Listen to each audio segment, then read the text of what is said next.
તો hello, good morning, જય માતાજી, રામ રામ ને સીતારામ। આઈ હોપ કે તમે બધા મજામાં છે ને અમે પણ મજામાં જ છે। તો અટાણે આપણે થોડીક ફ્રી હતી, કામ ઉપર છે પણ થોડીક ફ્રી હતી તો હું હાલો થોડોક વિડીયો બનાવીએ અને બધું કામ કરીને જરાક વાર બ્રેક આવી તો હું હાલો જરાક વાર બેસીએ ને દોસ્તો હારી થોડીક વાત કરીએ। તો ઘણા ભાઈઓને કોમેન્ટ है કે ફિક્સ પગાર કેટલો है, તો ફિક્સ પગારમાં એક હું કહી છે ને ભાઈ, જો કામ કરીએ ને આજકાલ ગુજરાત ગવર્મેન્ટનો પગાર આપે તમને 30,000 છે ને અમુક ઓછાઈ આપે, નક્કી ન કહેવાય ને અમુક જો સારો કિસ્મતમાં કામ હોય તો 32-33 આપે, હું કંઈ નક્કી નહીં કહેવાય। બાકી 30 ગવર્મેન્ટનો પગાર છે તે 30 આપે, પણ એથી વધારે ન આપે। જૂનું માણસ હોય ને પહેલેથી કામ કરતું હોય ને એને થોડોક વધારે આપે, બાકી તો ટાણે 30ની અંદર જ પગાર આપે। નવું માણસ આવ્યું હોય ને એને જાજો ન આપે, તો એ રીતના હે। અને બસ જો નીતા ઘેર હે ને એક ભાઈની કોમેડી આવી હતી કે નીતા લાખા કારાવદરા લખ્યું, તો એ વાત સાચી છે। હા, નીતા લાખા કારાવદરા નીતા એ લખ્યું હતું, તો વર્તેગા તો થેન્ક યુ ભાઈ, તમે જો એને કોમેન્ટ કરવા બદલ આભાર। તો જો એવું બધું હે, નીતા એવા બધું કરતી હોય ચિંતી મને લખે ને પછી મને કે મમ્મી કે મેં કે આ લખ્યું કે એવી કે કેટલાની કોમેન્ટ આવે જોવાનું રીએ કે, તો જો એ બસ નીતા એ લખ્યું હતું ને ભાઈ જોવે ને કીધું ખરી કે આ હે એ, તો નાના એ બરાબર છે ને હમણાં ગરમી એવી પડે કે એની વાત જ જવા દો।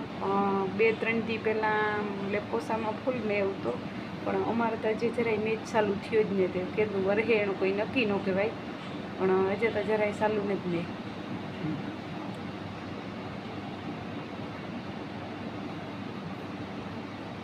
ને સણિયા સોરીનો ફોટો મેં મગાવવાની તો સૌ થયું, એટલે 2 મગાવ્યું ને તે 2 આવ્યું, અને શિયાર જે આવવાની છે તો સહી 100 આવે જાય ને તો એ પ્રમાણે હું પાછી તમને ફોટો બતાડી દેખાડી કે મેં મીશોમાંથી આ મગાવ્યું। કે પહેલાં નીતાને મગવી હતી તો નીતાને અસલ આવી હતી ને એટલે મેં પાછી 100 મગાવી હતી, પણ 100 ન આવી ને 3 આવી, 3માંથી ટૂંક્યું આવી હતું ને અસલ નહોતી આવી, એટલે પાછી રિટર્ન કરી દીધી હતી। અને પછી રિટર્ન કરે ને પછી મેં કહ્યું પહેલાં હું 2 જ મગવા છે, 2 આલામી આવે ને તો પછી મગવી ન કહું ગને જ મગાવ્યું। એટલે એમાંથી એવું છે કે કારક વસ્તુ આલામી આવે ને કારક હલકી આવે। અમારા પહેલી ફેરે જેવું બન્યું, મીશોમાંથી દુનિયાની વસ્તુ અમે મગવી, પણ આ પહેલી ફેરે એવું બન્યું કે હલકી સણિયાસોરી એટલે હલકીઓની નાનીઓ આવ્યું એ, બાકી ત્યાં નીતા એ એટલી બુટીયું ને હાથમાં પહેરવાના ને મોંમાં મેકઅપ ઓલું ફેસ વોશ ને એ મગ્યા ત્યાં, સણિયાસોરી મગવી હતી, પછી સંપલ મગ્યા ત્યાં, પછી કામ એરફોન મગ્યા ત્યાં, દુનિયાની વસ્તુ મીશોમાંથી મગવી નીતા એ, પણ કોઈ હલકી વસ્તુ જ નથી આવી। પણ આ ફેરે થોડીક નાની વસ્તુ નાની સણિયાસોરી આવી હતી ને તો એ પાછી રિટર્ન કર્યું અને પાછી 2 મગાવ્યું। એમાં એકનો ફોટો મેં જોયો એટલે મસ્તીની છે, તમે આગલા વિડીયામાં તમને બતાડીને આજ ફેરે 100 ભેગ્યું આવીએ ને તારું પાછી તમને બધીને બતાડી ફોટો કે કેવ્યું ફેન કામ હે। મારે એક સારું લાય એટલે પછી બધી 100 સારું લેવી જોઈએ, નકો પછી એક બીજું એ કહે કે ફૂઈ તોણી દીધું ને મણી ન દીધું, એટલે પછી એક વસ્તુ લા ને એ જ મારે 100 સારું લા। ને હમણાં એ મારો એક ભાઈ ઇન્ડિયા ગયો ને તે તો મેં મોકલ્યા હતા, ઝીણકો છોકરો વિરાજ હારું હોય એના સારું ટોપી મોકલી હતી, એમાં બીજી મારા ભાઈની દીકરી છે એના સારું ટોપી મોકલી હતી, ને બીજી સારું કામ કંઈક મોકલ્યું હતું એના સારું ટોપીઓ મોકલી હતી, એના સારું સંપલ નીકળ્યા હતા, બીજી બધી સારું સહી સારું જો ઓને 2 સારું ટોપીઓ નાના બધા સારું સંપલ, તો એ બધી સારું મોકલ્યા હતા ને એવું કારણે બધી સણિયાસોરીઓ લીધા હું કાંઈ ત્યાં બધી સારી થઈને મગવેલી હતી। કે હવે શિયાર આવે છે ને તો પછી ખબર પડે, તો પછી આગળ એનું કર્યું દેખાડ્યું તમને, તો એવું બધું છે। તો હાલો વર પાછા મળ્યા થોડીક વાર ખમે પાછું તો નક્કી ન કહેવાય, વર કાર વીતાવીએ કાર વરે તો આપણે પાછા મળ્યા। ચાલો બન્યા રહીજો વિડીયોમાં આગળ અઢી અને બપોરા કરવાના બાકી છે। આજ નિર્મલ જ આવ્યો ને તો નિર્મલની વાટ જોઈને બેઠા કે નિર્મલ આવે ને તો બપોરા કરીએ।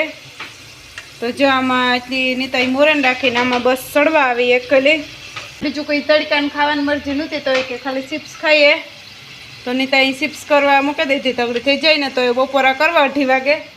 અને જો દહીંનું ડબલું હોય તે શાહી નથી શાહી કે કરી લઈએ. 3 કિલોના દહીંના ડબલા લેવીએ તેમાં ઘેર શાહી બનાવી લઈએ. તો જો બસ શાહી કરી લઈએ ને તો આરું પાડો આ દહીં આવે ને ખટ મીઠું આવે એકદમ મસ્તીનું. બીજા આવે એ એકદમ મોરા આવે તે આલામ નથી આવતા. આ ખાટું આવે મીઠું નાખી અસલ થઈ જાય. ને તડકો અટાણે એની વાત જ પૂછોમાં એવો તડકો હે 2:30 વાગ્યા પણ. તો હાલો નિર્મલી આવે ગો ને બપોરા કરી લઈએ અમે. હાલો પાછા મળ્યા. એટલા વિડીયામાં મેં કીધું ને કે એવી કઈ દાળ છે કે રોટલી કે રોટલા ભેગી ન ખાઈ શકીએ. તો એક ભાઈની કોમેન્ટ આવી હતી કે તુર દાળ છે એનો તુર દાળ કે અડદની દાળ. તો આપણે અડદની દાળ રોટલી ભેગી ખાઈ શકીએ રોટલા ભેગી ખાઈ શકીએ ને તુર દાળ છે એ પણ રોટલી ભેગી ખાઈ શકીએ ને રોટલા ભેગી ખાઈ શકીએ. તો એને બીજી કોઈ છે તો તમે વિચાર કરો અને કોમેન્ટમાં જણાવો. એવી દાળ છે કે રોટલી ભેગી કે રોટલા ભેગી આપણે ન ખાઈ શકીએ લુખી ખાવાની. એવી કઈ દાળ છે કે એ દાળ તો અટાણે વાગ્યા હાંજના 8 ને જો બરાબર ને ગરમી બહુ જ નહીં થાય અતિ ગરમી થાય. કાલે લેપકો સામાન ગીરનેમાં બહુ જ મેં ઉતો મગુસામાં કંઈ નહોતું ના બે ઠેકાણે બહુ જ મેં ઉતો ને જો અટાણે વ્યૂ બહુ મસ્તનું છે. ને આજે હું બનાવવા નવીન વસ્તુ કામ છે હું તમને બધાને બતાડા મમ્મી જે કેમીથી આવીને તો હાલો તમને બધાને બતાડા નવીન વસ્તુ આજ કામ કરા હે. તો હું બનાવવા આજ દાળ ઢોકળી બધાની ફેવરેટ ને એમાં મારી બહુ જની ફેવરેટ છે વધારે ફેવરેટ. તો હું કરા દાળ ઢોકળી મમ્મી જે કેમીત નથી આવી એ આગળ કેમીથી આવી છે ને કે બની બધા આવી છે એટલી રિવ્યૂ લીધું ને મગુસામાં ખાસ મેની જરૂર છે તો ગરમી કી કોસી પડે ગરમી બહુ જ નહીં પડે. તો હાલો આગળ મમ્મી આવી છે તો એના પાસેથી રિવ્યૂ લીધું કે દાળ ઢોકળી કેવી થઈ ને કેવી નથી થઈ. તો હાલો મળ્યા થોડીક વાર ખમે. Thanks for watching. Like, comment, share, subscribe to my channel. Thank you.